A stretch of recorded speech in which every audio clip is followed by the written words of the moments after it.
Selamat malam. Selamat malam Just People, selamat bermalam minggu ya. Ini kalau akhir minggu gini biasanya pada ngegas ya. Kan ini kan minggu terakhir promo ya kan malam ini. Jadi biasa.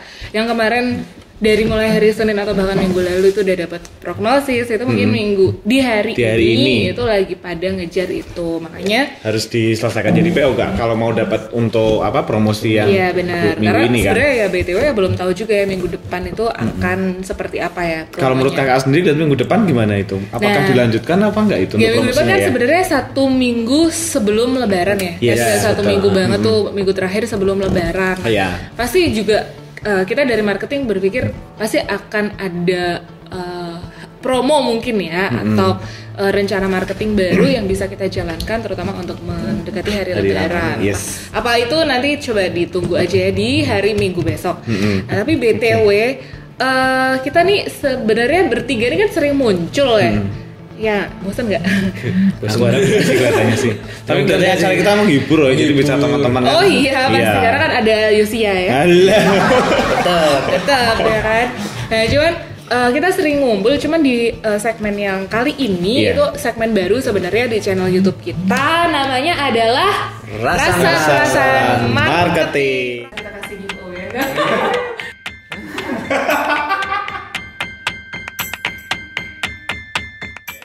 Rasa-rasan tuh kalau kayak kita berbincang-bincang gitu mungkin kali ya. Buat teman-teman yang dari luar Jawa mungkin rasa-rasan kayak apa ya, ngobrol gitu.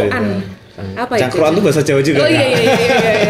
Gue pikir bahasa Inggris. Gitu jadinya bisa ngobrol-ngobrol ke arah marketing yang dilakukan apa saja dan lain sebagainya mungkin gitu kali kayak. Ya, jadi ya memang segmen ini tuh sebenarnya kita akan lebih banyak ngobrol gitu ya.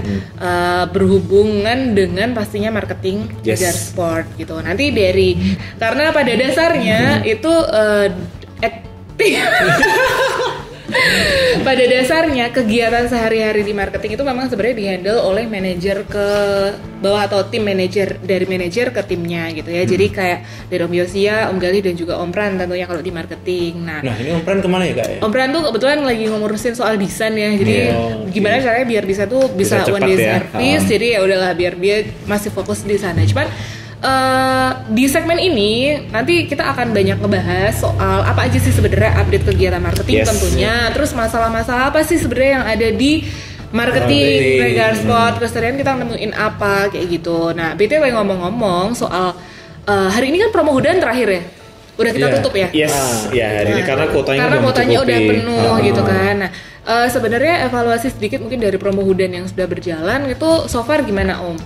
Kalau untuk melihat si Hudan sih cukup signifikan ya dibanding dengan bulan-bulan yang lalu kan untuk sampai growth-nya mungkin bisa sampai 400% ya. Iya benar. 400% dari bulan-bulan sebelumnya. Jadi karena bulan sebelumnya itu cuma 1 bulan bisa digantikan dengan 2 hari ketika kita promo itu. Iya, benar banget. Gitu. Nah, itu gimana? Tapi so far berarti bagus ya karena kan secara growth itu bagus 400%. Nah, memang salah satu yang kita evaluasi juga teman-teman itu untuk di Hudan. Yang pertama ternyata untuk produk launching itu kita butuh fokus sebenarnya gitu. Nah kemarin Hudan itu jujur aja nggak terlalu fokus ya. Karena ada yang lain juga. Karena terlalu banyak pilihannya. Satu terlalu banyak pilihan dari area printing dulu nih, belum ngomongin soal custom, area printingnya udah banyak banget. Terus kedua mungkin juga dari sisi harga yang kemarin banyak variasi kan jadinya banyak variasi jadi bingung juga. Belum beli aja sudah bingung pilih mana gitu. Bener banget, belum beli udah bingung. Terus yang ketiga ya mungkin karena karakter sendiri yang kita belum kuat gitu. Makanya kemarin di Because Lebaran itu adalah salah satu terobosan yang dilakukan oleh marketing untuk memperkuat karakter si Hudan sendiri. Selain juga untuk membuat kita lebih fokus ya dalam mengenalkan produk baru kita yaitu cartoon printing. Nah mudah-mudahan ke depan tuh rencananya kita akan bikin kayak gini lagi gitu. Jadi edisi spesial terkait dengan kaos Hudan kayak gitu. Ini juga desain yang spesial juga. Pasti, karena pasti kita akan mainnya di desain dan sekali lagi perlu digaris bawah ya bahwa benar-benar nih desain yang udah kita keluarkan kemarin itu benar-benar hanya diproduksi 10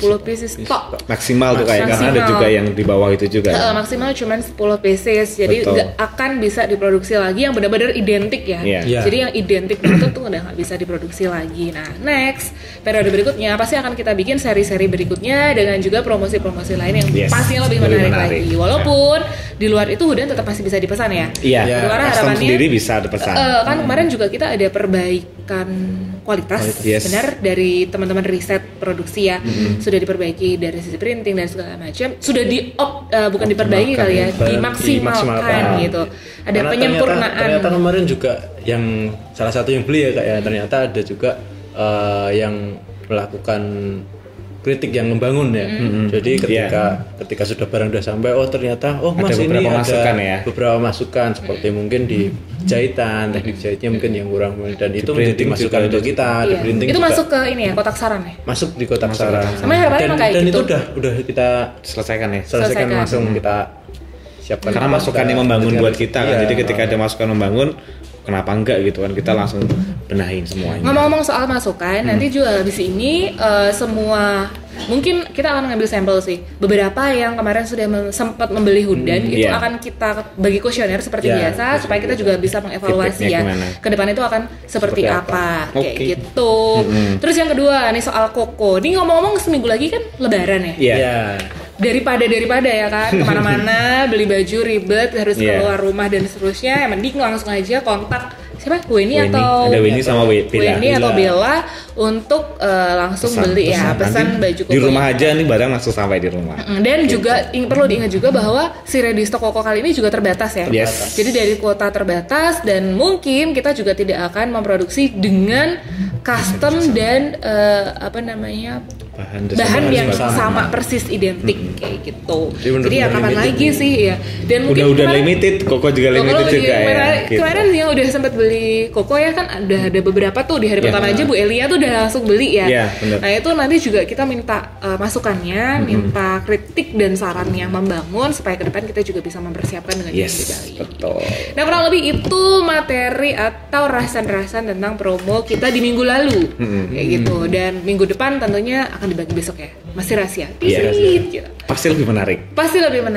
Nah terus berikutnya nih si Om Gali ya BTW ya, jaringan itu mestinya harus tahu juga kalau Om Gali ini adalah si empunya kritik dan saran, kolom kritik dan saran. Jadi kolom kritik dan saran yang disampaikan dari teman-teman jaringan itu filternya akan ada di Om Gali. Walaupun sebenarnya dibatasin ya, yang bisa membuka itu hanya direksi dan juga Om Gali, di mana nanti secara formal Om Gali itu punya wewenang untuk meneruskan disposisi untuk meneruskan masukan atau kritik dan saran dari teman-teman semua ke bagian-bagian yang terkait. Jadi daripada boleh sih kayak curhat ke Yosia misalnya, boleh. Biasanya by phone langsung ada yang curhat juga gitu, atau ke saya gitu, atau mungkin ke Gali atau mungkin ke Pak Jum gitu ya. Boleh nggak apa-apa, tapi setelah itu jangan lupa untuk dipindah ke kotak kritik dan saran supaya penanganannya bisa formal gitu ya. Nah ngomong-ngomong soal kotak kritik dan saran, ini kayaknya bahan yang cukup menarik untuk kita jadikan bahan rasan-rasan kita di segmen yang pertama ini. Nah saking banyaknya tuh udah langsung banyak banget curhatan ya Kak. Ya Allah Kak jomblo sih ya. Banyak nih curhatinnya sama jaringan. Mungkin kebanyakan terkait dengan desain sih Kak. Ada beberapa yang masukan terkait dengan desain. Jadi melihat dari desain tuh kebanyakan curhatnya adalah desain lama ya, bentar-bentar revisi ya, ini desainnya kurang teliti, desainnya kurang cepet gitu sih Kak. Untuk kebanyakan kotak saran yang masuk akhir-akhir ini itu sekitar desainnya ya. Terus ada juga memang yang masalah pola juga. Teknis berarti masih ke teknis iya gitu kebanyakan teknis sih, jadi lebih ke kritik masukan untuk membangun produk kita kualitasnya akan seperti apa gitu. Di luar dari itu sih nggak terlalu banyak sih Kak. Ada yang pengaduan yang kayak kemarin lagi nggak Kak? Kayak misalnya kayak kemarin ada yang merasa dirugikan dan lain sebagainya. Emang ada yang ngadu apa Kak? Ya salah. Aku kok nggak tahu. Ada yang ya biasa lah, namanya juga di dalam sebuah bisnis. Ketika kemarin kata saya sampaikan ya, ketika bisnis kita semakin besar itu biasanya ya pasti anginnya juga semakin kencang gitu. Cuman tergantung cara kita menyikapinya seperti apa, jadinya yang harusnya menggoyang kita itu bisa kita pakai untuk kita bisa lebih tinggi lagi. Ya benar. Gitu. Bijaksana banget ya. Habis makan apa tadi? Enggak tahu kan? Atau habis tekan? Iya. Ngomong-ngomong soal desain ya tadi yang pertama. Mungkin mayoritas soal desain ya. Berarti kritik dan saran ya Om Gali? Iya. Oke, kalau ngomong-ngomong soal desain, sebenarnya kalau dari sisi waktu, ini Om Pran nggak ada sih ya. Gitu. Nanti ada yang lebih expert jawab ke arah sana. Gitu. Tapi memang perlu kita sampaikan bahwa, di marketing sendiri itu sebenarnya bertanggung jawab tidak hanya soal desain, tapi kalau kita sebutnya adalah pre-production proses gitu. Jadi pre-product proses. Jadi bagaimana si proses awal itu sebelum pesanan dari teman-teman semua, dari konsumen itu masuk ke produksi. Dimulai dari setelah layout itu apa Kak? Printing. Dari printing gitu. Jadi sebelum printing itu ranahnya tim marketing. Makanya desain, layout itu adalah ranah dari tim marketing. Nah, ngomong-ngomong soal kecepatan waktu desain, sebenarnya ambisi kita tetap one day service ya. Tetap. Gitu. Ambisinya tetap one day service, tapi memang beberapa juga kita evaluasi dari inputan sendiri yang mungkin masih belum memenuhi syarat. Kemudian kecepatan dari verifikasi CS agen itu juga minta tolong untuk dipercepat. Kemudian bagaimana revisi, ya kita akui bahwa memang tim desain kita juga tidak 100% selalu mengerjakan itu. Karena kan kadang-kadang kita juga mikir kadang-kadang yang dipikirkan sama user ngobrol itu kan sama yang di desainer kan untuk menerjemahkannya beda-beda kan gitu. Mungkin salah satunya juga itu, tapi sih. mungkin juga karena faktor ketelitian juga. Juga itu. Karena kan bayangin aja dalam satu hari itu bisa mengerjakan berapa puluh desain gitu kan, berapa puluh desain baru yang harus dikerjakan oleh teman-teman desain. Mungkin yang dikerjainnya agak sore juga udah ngantuk gitu kan, udah kayak bisa jadi guys. Cuman makanya penting banget itu namanya apa? Validasi reseller dari vintage design. BTW kalau ngomongin validasi reseller, sebenarnya harus memvalidasi itu siapa sih? User. Jadi ingat ya, kalau misalnya ada kata-kata validasi yang melalui reseller, terus sebenarnya yang harus validasi adalah user atau konsumen. Jadi jangan reseller, karena kalau reseller berbahaya. Nanti pada saat ada terjadi sesuatu, kasihan gitu. Jadinya malah reseller yang harus bertanggung jawab. Balik lagi soal desain, tadi kita ambisinya tetap one day service ya. Terus soal revisi juga, ya kita tetap harus ada perbaikan. Terus apa lagi? Kalau validasi ketelitian desain sih. Nanti itu berkaitan sama kebanyakan revisinya. Jadi ada juga masukan ini desain kurang teliti atau selain desain ada lagi yang menarik. Sebenarnya ada satu lagi layout sih. Layout ya. Layout itu juga kurang lebih sama ya. Kurang lebih sama sebenarnya. Tapi ada beberapa kurang lebih sama, enaknya kita ngomongin. Tapi memang ada beberapa yang sebenarnya permasalahannya itu adalah sistem saudara-saudara sekalian.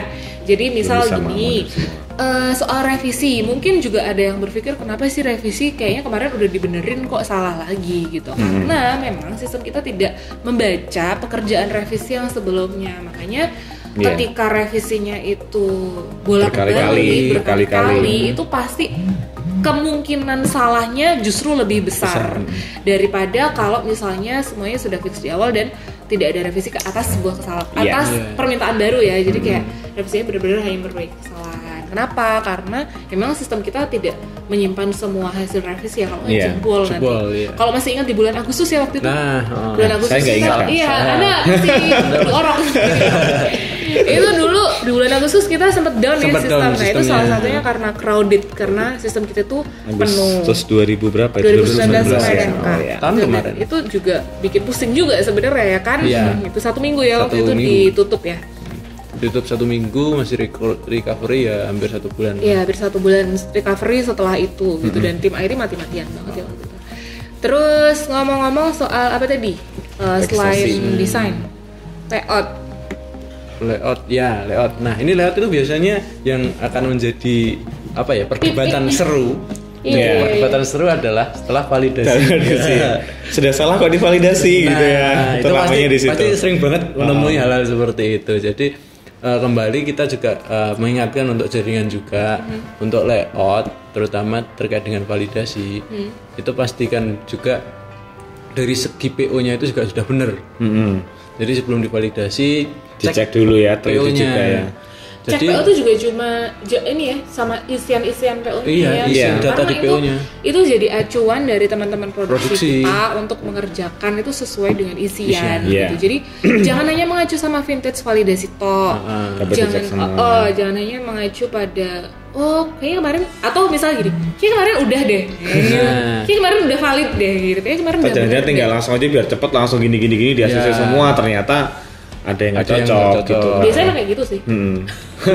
Biasanya banyak yang cerita juga kayak gitu. Kadang-kadang karena dari sama ayo validasi gitu kan. Mungkin karena dikejar biar cepat validasi jadinya kadang-kadang asal aja pokoknya dia nih semua gitu. Ini ketika jadi loh kok beda. Padahal sudah divalidasi gitu kan. Nah nanti gitu. Terdapat grup penanganan reject dan akhirnya ada perdebatan di situ. Sebenarnya seru sih Kak. Aku baca itu. Cuman bukan debat kali ya. Iya, argumen aja. Argumen aja. Semuanya pasti harus mengembalikan itu ke sistem. Gitu. Jadi pengambilan keputusan apapun itu pasti dasarnya juga di sistem. Gitu. Jadi bukan karena unsur-unsur yang lain ya. Dan ini juga perlu disampaikan juga sih Kak sebenarnya. Ketika terkait penanganan terhadap si reject itu ya, kita dari tim regulasi pun juga sebenarnya juga sudah menerapkan beberapa kriteria.